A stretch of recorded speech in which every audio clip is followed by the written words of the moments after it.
So Tuscan's Tales, we're doing the Grey Tower, Yes. and I play a character named Pumpkin who has a dragon scale from our friend who is a dragon.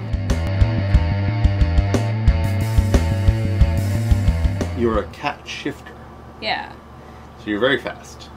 And so I was going to draw this anyway for a challenge that's going on. It's all dragon stuff. I'm not going to be doing the whole challenge, but figured I'll do the dragon scale. Yeah. So... And it's such a good drawing, I'm going to make a magical item out of it. What do you think it's going to be for? Probably a token of dragon friendship. What does it mean? I mean, it is that in the game. In the game it's that, which is why it's not two alterations. So it just allows you to basically cast calm emotions and friends on dragons without the negative repercussions. I'm your buddy, see? Yeah, like advantage on social roles with dragons, because like if a dragon didn't want you to have their scale, you wouldn't have it. And that is effectively how I've been using it in the game. Not purposefully, but she's just like, oh, you're a dragon. Well, specifically the dragons in the universe that you're in are one of the few immortal beings. So like they're very like dragons dying is a big deal. So like they know what to expect for like, you know, elder red dragon scales that are on the market. Right. But like there are certain like lusters of scales that they'll be like, oh, I know that guy. I know that particular dragon. Yeah. Well, it's a very there's probably less than 36 dragons. Yeah. So you guys have met like 8 of them. Here is where I almost stopped drawing. Because that looks real good. But then pushed it. I pushed it, and I almost wonder if I shouldn't have. But I like how it wound up, because it winds up more how I actually was aiming toward to begin with. Whereas before it almost looked a little too rocky for me. Yeah.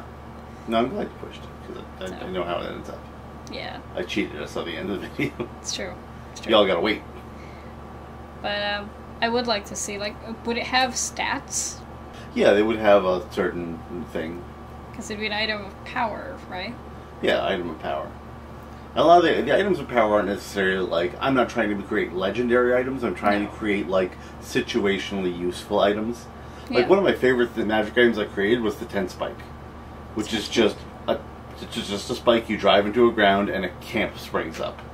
That is useful. Yeah, it gives you 4 bedrolls and a tent and a fire that's already started. That is nice. And then when you pluck it up, everything disappears back. So it's just super useful for like, oh, we're going to be on the road for a while. Mm-hmm. So this would be something that you would have to get from a dragon, logically. This was your Session 0 gift. Yeah. Because everyone got something on Session 0 that was unique to their character. But I imagine if someone else were to have it in their game, it's not something that you buy. No. There must be a way to tell the difference between something just on the black market versus a dragon handed this to me. Keep in mind who dragons are giving it to. So someone, like, if you got murdered, someone could take this from you, but would Pumpkin sell this? No. And that's who dragons are giving it to. Right. So there's that. And dragons also, like, they'll figure out your character. So if you are a person who did not earn it, they'll give you, this gives you the benefit of the doubt with dragons, but dragons will figure you out. I was going to say like cats. I don't know why I was going to say like cats. Yeah, dragons tend to be portrayed like big cats, yeah. It's true. It's true. Like How to Train a Dragon has a lot of cat. Yeah. And dog. Yeah. But, there's a lot of crossover. We have huskies. They're basically, cat software running on dog hardware. Yeah. And finally was going to use the chain tool thing. Realized that I hate this particular one because it only is gold. You can't change the color. Then found this other one. You can't, like, rasterize it? And... Well, then I found another one that I liked better, and you can make it whatever color you want. Nice. So that's what I used instead. I like how you're warping it. It looks really good. Thank you. And you had told me that the dragon that I got this from in-game was blue, and we had talked about, like, if he was underground for so long, is he going to be paler or darker? And my logic was darker because not bleached from the sun. Right. It's not like he evolved to be underground. It's just that's where he lives now. Right. So I figured he'd be darker. It gives him a little more defense because, like, that dragon in game, Ishin, lost his wings. Yeah. So he doesn't just want to like sit out in the open as a dragon. You're just going to get people who are just like, I'll go kill the dragon. Like, right.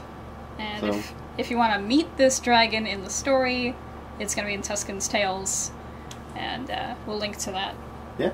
We'll also link to, I think, I'll just put the link tree to all the Tuscan stuff, because your Patreon for Tuscan is where you're going to get a lot of sheets of different items if you're a DM.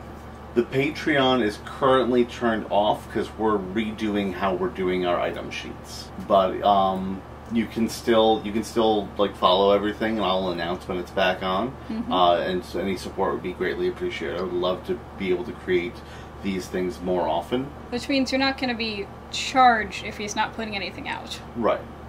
Which is nice. And there's still stuff there that's available. Yeah. You just can't you can't just give me money right now, but you can go look. Yeah. So I'll leave all that in the description below, and rock on. Rock on. Thank you so much.